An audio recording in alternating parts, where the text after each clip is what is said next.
សូមគោរពពុកម៉ែបងប្អូនដែលបានតាមដានเพจ New Case Line នេះដែរមកបាទអារម្មណ៍បងប្អូនមកមើលពីទីតាំងមកកន្លែងឧឈានបេតិកភណ្ឌកៅស៊ូដែលចូលធម្មដីបងប្អូនសូមរំលឹកអំពីកៅស៊ូនេះគឺដាំតាំងពីឆ្នាំ1921រហូតដល់មកដល់បច្ចុប្បន្នអញ្ចឹងបងប្អូនគិតជាឆ្នាំវាចូល100ឆ្នាំជាងបងប្អូនមើលឥឡូវនេះគឺមានការថែទាំអភិរក្សល្អមែនតើមានការថែមធ្វើផ្លាកធ្វើអីដើម្បីកំណត់សម្គាល់ការពារកុំឲ្យមានអ្នកកាប់ឬក៏ឈ្លានពានបច្ចុប្បន្នកៅស៊ូនេះគឺនៅ400ជាងដើមបងប្អូនចង់ស្គាល់បងប្អូនចង់មកដឹងថាកន្លែងនេះគឺជាកន្លែងថាទុកនៅដើមកៅស៊ូដែលចាស់ជាង100ឆ្នាំនេះចឹងបងប្អូនសូមងាកមើលទៅប្រវត្តិនៃកៅស៊ូនេះទាំងអស់គ្នា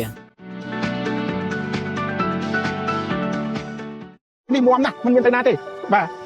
វាដឹងថាយើងទាំងអស់គ្នានឹងអាចនឹងមើលវាបានប៉ុន្មានទៀតយើងវិញទេឥ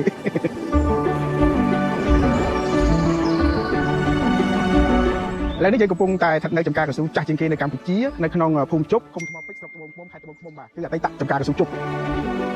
ចំការកៅស៊ូចាស់នេះគឺដាំឆ្នាំ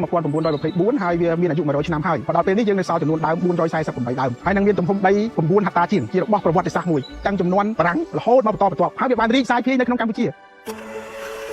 ត្រឡប់ទៅក្រោយ114ឆ្នាំមុនគឺនៅក្នុងឆ្នាំ1910ជនជាតិបារាំងឈ្មោះលោកប៊ូយ៉ាគាត់បាននាំពូជកៅស៊ូមកដាំជាលើកដំបូងនៅកម្ពុជានៅតំបន់ព្រៃនប់នៃខេត្តកំពតក្នុងចំនួននោះដោយសារស្ថានភាពនៅទីនោះវាមានអាកាសធាតុភ្លៀងខ្លាំងហើយដីក៏មិនសូវអំណោយផលអញ្ចឹងក្រុមហ៊ុនបារាំងធំចំនួន5បានស្វែងរកដីក្រហមនៅក្នុងតំបន់នេះបានបង្កើតចការកៅស៊ូធំចំនួន5ហើយចការកៅស៊ូទីនេះគឺប្រវត្តិនេះគឺដាំនៅក្នុងឆ្នាំ1921បាទដែលមានផ្ទៃដីធំជាងគេរហូតដល់ជាង10000ហិកតាហើយដើមកៅស៊ូនេះគឺដាំតាំងពីនោះមក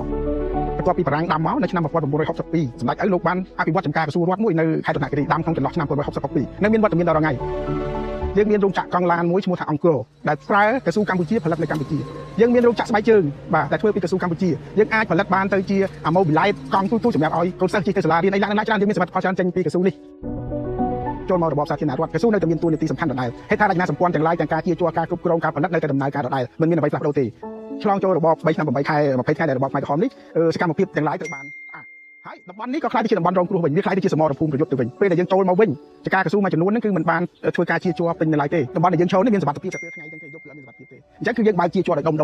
បាទអញ្ចឹងវារងគ្រោះទៅតាមស្ថានភាពស្រុកទេសរបស់យើងហ្នឹងបាទដូចនេះអញ្ចឹងមកថាក្រោមមលុបសន្តិភាពបានយើងអាចធ្វើការអភិវឌ្ឍវាឡើងវិញបាន